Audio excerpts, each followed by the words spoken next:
반가. 안녕하세요. 반갑습니다. 박용덕입니다.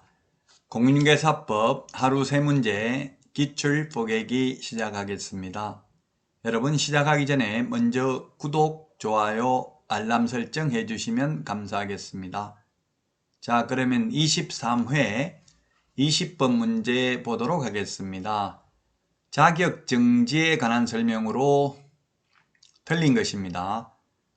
행정처분이 이 시험에 두 문제 정도는 평균 출제되죠. 행정처분 중에서 소속공개사 자격정지인데, 자, 1번 지문, 시장군수구청장은 자격을 정지할 수 있다 했는데, 자격정지, 자격취소, 자격증 교부, 자격증 반납 이런 것은 시도지사죠. 연수교육을 실시하는 것도 시도지사입니다. 따라서 1번이 틀렸습니다.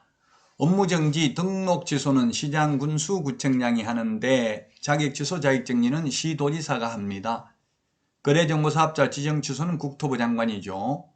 자, 그 다음에 2번 둘 이상의 중개사무소에 소속된 경우, 즉 이중소속은 자격정지 사유고요. 자격정지 기간 중에 이중소속하면 자격취소 사유입니다. 그 다음에 3번 거래계약서의 거래 금액을 거짓으로 기재한 경우 6월 이하의 자격정지 처분을 받을 수 있습니다. 6월 받을 수도 있습니다. 개별 기준 6개월이죠. 자, 그 다음에 4번 등록하지 아니한 인장을 사용한 경우 개별 기준 3개월입니다. 이 개별 기준의 2분의 1 범위 내에서 늘리거나 줄일 수 있죠. 5번 2분의 1 범위 안에서 가중 또는 감경, 즉 늘리거나 줄일 수 있지만 아무리 늘리더라도 6월을 초과할 수는 없습니다.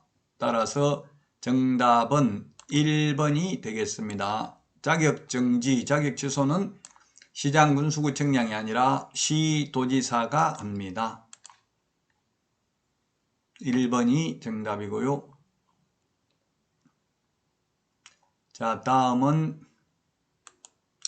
21번 문제 보도록 하겠습니다. 21번 문제.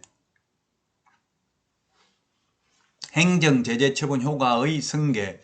이 부분이 조금 어렵습니다. 틀린 것. 법 제40조에 규정되어 있고요. 이게 노무현 정부 때 도입됐는데 도입된 취지는 뭐냐면 탈법 행위를 하고 사무소 이전, 휴업, 폐업하는 방법으로 행정처분을 회피하려는 악덕 기획부동산업자의 난립을 방지하기 위해서 이제 정과 기록을 가지고 다니도록 만드는 것입니다.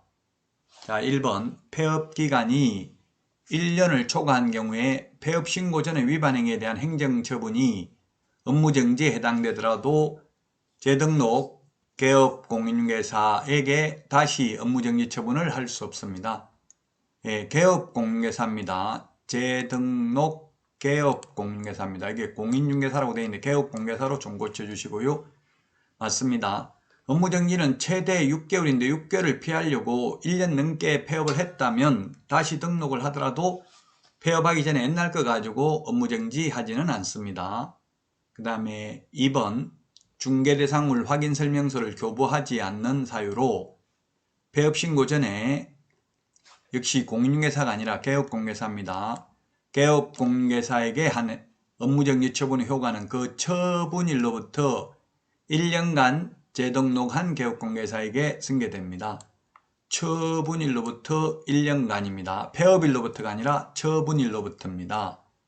3번 폐업기간이 3년을 초과한 경우 재등록 개업공개사에 대해서 폐업신고 전의 중개사무소 개설 등록 취소에 해당하는 위반 행위를 이유로 행정처분할 수 있다라고 했는데 이 부분이 틀렸습니다.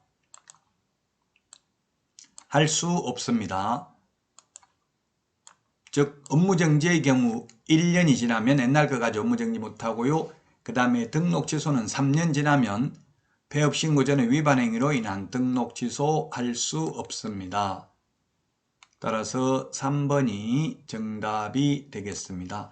이미 죗값을 치렀다는 이야기죠. 이미 3년 동안 폐업을 했기 때문에 업무를 못했습니다. 다시 등록하더라도 폐업 신고 전의 위반 행위로 인한 등록 취소는 하지 않습니다.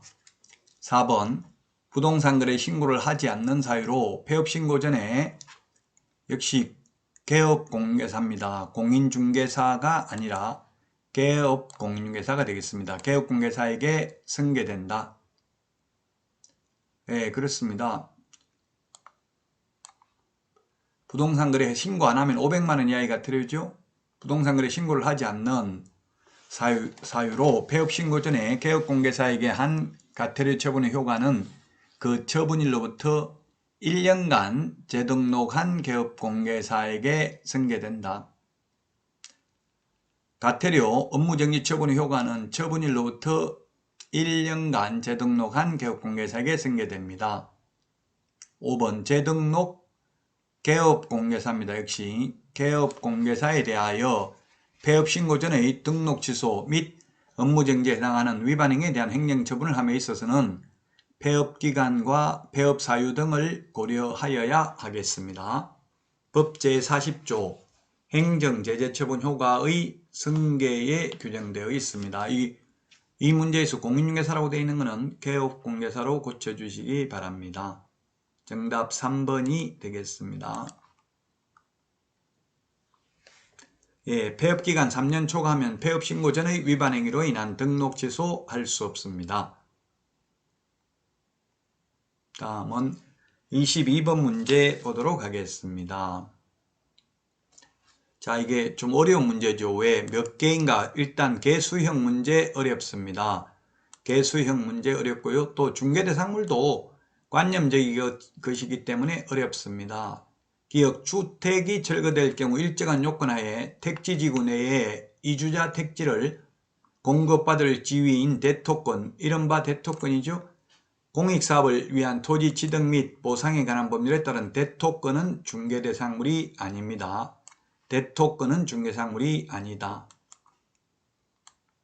아직까지 위치와 면적이 특정되기 전입니다.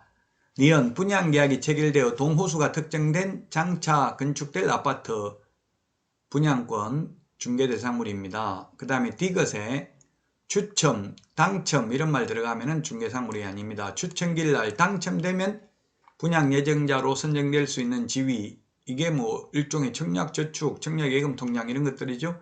이런 것들은 중개상물이 아니고요. 리얼, 임목, 공장재단, 광업재단은 중개대상물입니다.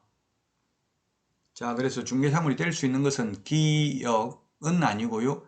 그 다음에 니은 중개상물이고요. 디귿 아니고 니은하고 리얼, 미음 3개네요. 3개. 3개. 정답은 3번이 되겠습니다. 3개가 중개대상물이 되겠습니다. 자, 주택이 철거될 경우 일정한 요건 하에 택지 개발지구 내 이주자 택지를 공급받을 수 있는 지위인 이른바 대토권이나 또는 추천기를 신청을 하여 당첨되면 입주할 수 있는 권리에 불과한 입주권은 중개상물 아니라는 것 기억하시기 바랍니다. 판례입니다. 여러분 많은 도움 되셨나요? 도움 되셨다면 구독, 좋아요, 알람 설정 해주시면 감사하겠습니다. 여러분 수고 많이 하셨습니다. 오늘도 숙제가 아닌 축제 같은 하루 되시기 바랍니다. 다음 시간에 다시 찾아뵙겠습니다. 안녕히 계십시오. 안녕.